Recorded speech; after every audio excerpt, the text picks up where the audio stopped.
In today's videos, I'm going to be showing you how to work the mattress stitch. And I'm going to be showing you on 2 different fabric types in each of the 2 videos I'm releasing today. So in this first video that you're watching, this one is how you do mattress stitch when you're seaming together stockinette.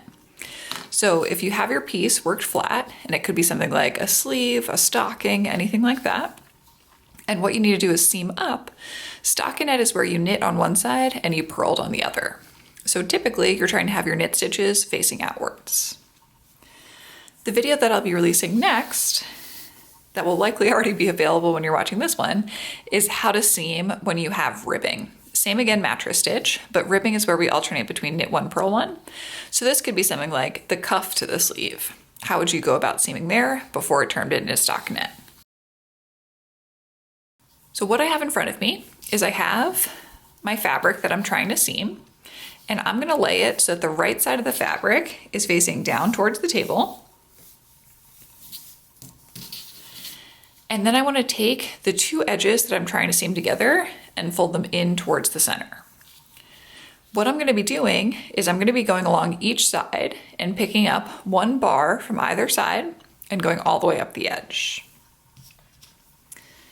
Other thing I have in front of me is I have a tapestry needle, and here I have some heavier worsted weight yarn.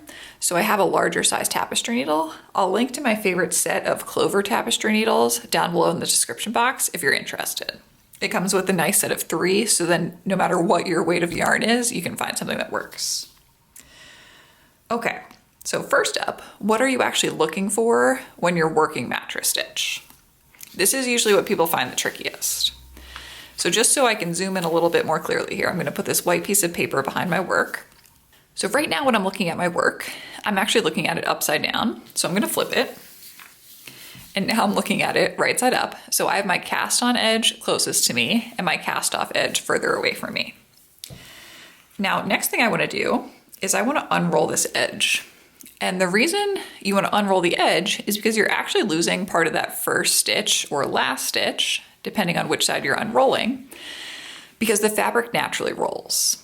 So I'm gonna unroll my work, and now when I unroll my work, I'm gonna see that there's sets of V's along this edge, and these V's tend to be a little bit messier, just because they're essentially where you're turning your work. So we have a set of V's along here, and then next to that, we have a much cleaner set of V's. So these are actually 2 different stitches. What we wanna pick up when we're doing mattress stitch is it's easy if you put your fingernail like right into your work in between those 2 sets of V's and you stretch it out. What you're gonna see is that there's these bars connecting the first stitch and the second stitch on either side. So again, if I show you kind of up here in the middle of my work, if I unroll the edge, I have the V's going down this side, and then right next to that, I have the next stitch, all those nice clean V's. And if I stretch out my work in between those 2, there are these bars. Those bars are what I want to pick up for mattress stitch. Now, if we look at the other side, same thing here. So we have the V's going up the edge. And again, the V's tend to look a little bit messier on your first and last stitches. And then right next to there, I have the next set of V's. So if I stretch out my work in between those 2 columns, what I'm gonna see are these bars. Those are the bars I wanna pick up as I'm going back and forth. So essentially what I'm gonna do, it doesn't matter which side you start on, but you're gonna pick up 1 bar, then go to the opposite side, pick up the corresponding bar.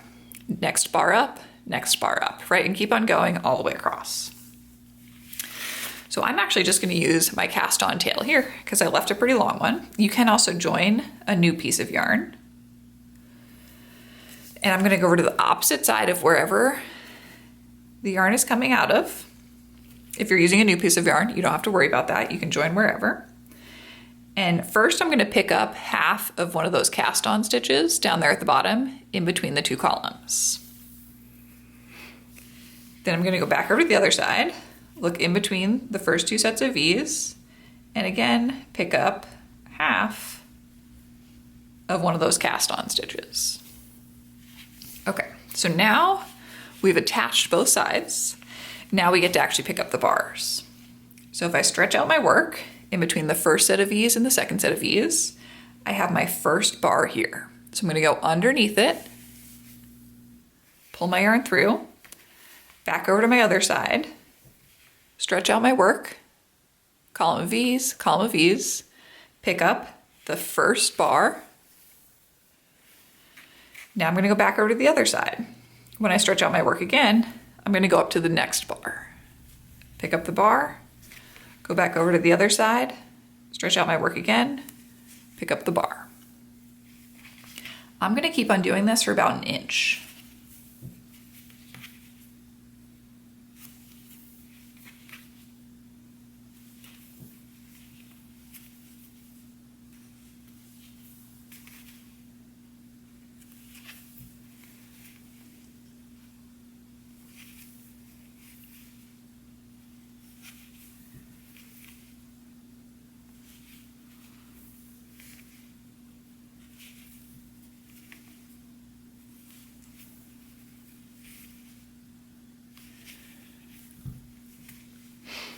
Now that I've gone a little ways, what I want to do is I'm going to hold down my work and I'm going to pull on the yarn I was just seaming with. What that's going to do is that's going to tighten up all of those stitches we just pulled through.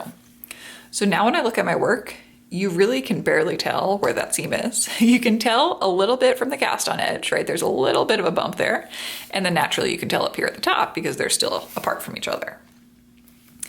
I'm gonna repeat those exact same steps over and over again. So I'm gonna seam for a little bit. I'm gonna start off on the opposite side of where I just left off.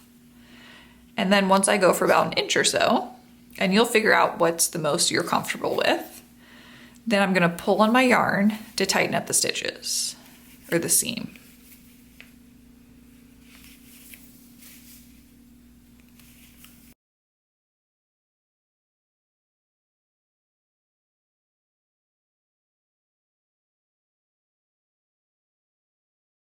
A little bit further, tighten it up. If you ever feel like you've gotten kind of off aligned, you can skip a stitch or a bar on either side. So instead of going directly across to the next one, you could go up one if you needed to. You just don't want to do that too often because then you will be able to tell a little bit. But if you just do that every once in a while, you'll never be able to tell that in your work.